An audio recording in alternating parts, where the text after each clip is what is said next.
Hello everyone and welcome again.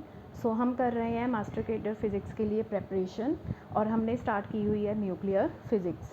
Nuclear physics में जो हम फर्स्ट टॉपिक डिस्कस कर रहे हैं that is properties of nucleus, जिसमें हमने लास्ट वीडियो में दो प्रॉपर्टीज़ कर ली थी that is nuclear radius and density of the nucleus.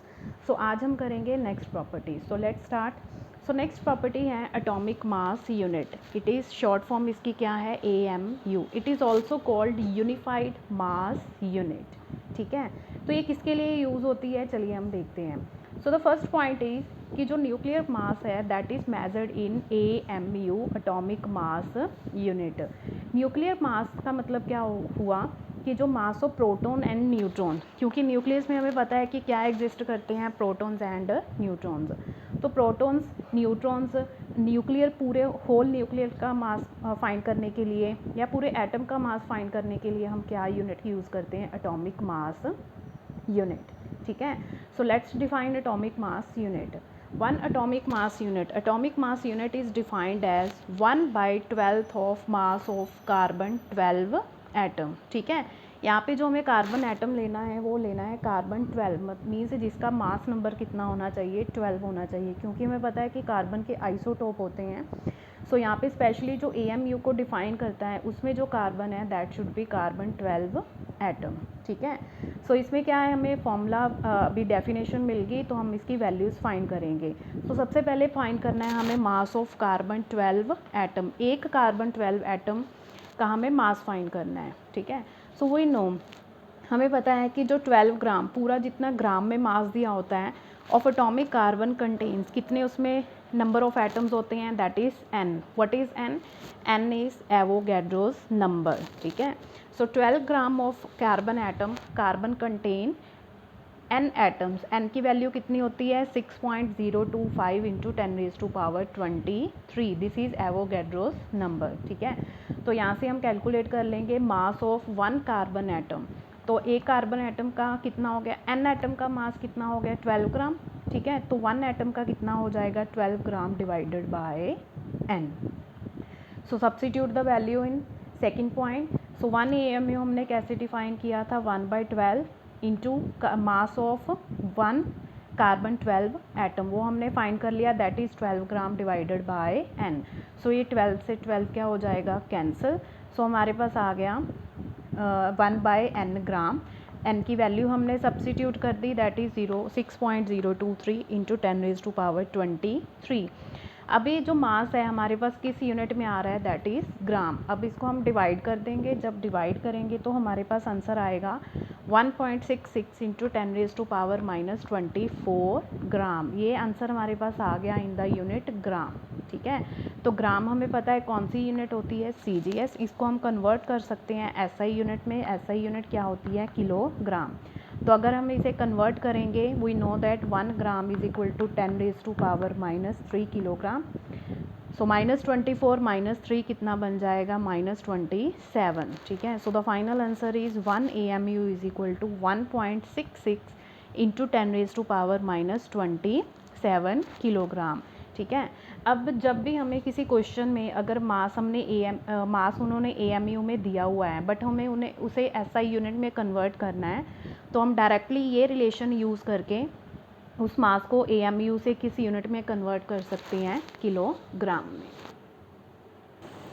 Okay, so next topic is unit of energy. ठीक है, जैसे कि न्यूक्लियर मास को मेज़र करने के लिए हमने एक स्पेशल यूनिट देखी दैट इज़ AMU, वैसे ही न्यूक्लियर एनर्जी जो मेज़र होती है वो अलग यूनिट में मेज़र होती है। अलग मीन्स कि हमें पता है कि जो एनर्जी है, एनर्जी की जो SI यूनिट होती है वो क्या होती है, जाउल।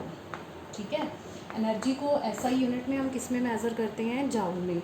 बट जो न्यूक्लियर एनर्जी है उसकी अलग यूनिट होती है, दैट इज़ न्यूक्लियर एनर्जी किस में मेज़र होती है, nuclear energy is measured in electron volt. Electron volt को हम रिप्रेजेंट करेंगे small e and capital V। ठीक है, so the unit of nuclear energy is electron volt. अगर आपको क्वेश्चन में उन्होंने SI यूनिट पूछा हो तो आंसर उसका जाउल ही आएगा। बट अगर उन्होंने आपको स्पेशल मेंशन किया हो कि न्यूक्लियर एनर्जी किस यूनिट में मेज़र की जाती है तो उसका आंसर क्या आएगा, electron volt. Okay, so now we will define electron volt की इलेक्ट्रॉन वोल्ट एनर्जी होती कितनी है और इलेक्ट्रॉन वोल्ट का अगर हम जाउल से रिलेशन देखें तो वो कितना आएगा. सो let's define electron volt. Electron volt, it is defined as the amount of energy acquired by an electron when accelerated through a potential difference of 1 volt. ठीक है, जब कोई इलेक्ट्रॉन है उस पर कोई ना कोई चार्ज होगा, ठीक है, और वो किसी पोटेंशियल डिफरेंस में क्या कर रहा है, वी पोटेंशियल डिफरेंस में एक्सलरेट कर रहा है, तो एक्सलरेशन के दौरान वो जितनी एनर्जी एक्वायर्ड करेगा that is defined as 1 electron volt. ठीक है, सो फॉर्मूला इसका क्या बन जाएगा कि 1 electron volt is equal to magnitude of charge on electron, कितने चार्ज का चार्ज है उस पर इलेक्ट्रॉन पे, मल्टीप्लाइड बाय पोटेंशियल डिफरेंस, कितना पोटेंशियल डिफरेंस है that is 1 volt. So let's substitute the values and find the value of 1 electron volt. Magnitude हमें charge का पता है कितना होता है, इट इज़ 1.6 इंटू 10⁻⁻19 कूलम्स. ठीक है, और पोटेंशियल डिफरेंस कितना है 1 वोल्ट. तो ये वैल्यू किसके इक्वल आ गई 1.6 into 10⁻⁻19 coulomb volt. And this is equal to 1 electron volt is equal to 1.6 into 10⁻⁻19 joule. ठीक है, सो ये हमारे पास रिलेशन आ गया between electron volt and joule. Now the question is कि कूलम वोल्ट हमारे पास आ रहा था, उसकी जगह पे मैंने जाउल कैसे लिख दिया. सो आपको पता है कि पोटेंशियल डिफरेंस की डेफिनेशन क्या होती है, it is the amount of work done in bringing a unit positive test charge. So इस फॉर्मूले से अगर हम W की वैल्यू फाइंड करें तो वो कितनी आ जाएगी, चार्ज इंटू पोटेंशियल. ठीक है, तो चार्ज की यूनिट क्या होगी हमारे पास कूलम, वोल्ट की यूनिट, पोटेंशियल डिफरेंस की यूनिट क्या होगी हमारे पास वोल्ट. ठीक है, और एनर्जी की SI यूनिट क्या होती है जाउल. सो फ्रॉम दिस हमने क्या फाइंड किया कि जो जाउल होता है 1 joule is equal to 1 coulomb volt. ठीक है, सो कूलम वोल्ट की जगह पे मैंने यहाँ पे क्या फिल कर दिया 1 जाउल.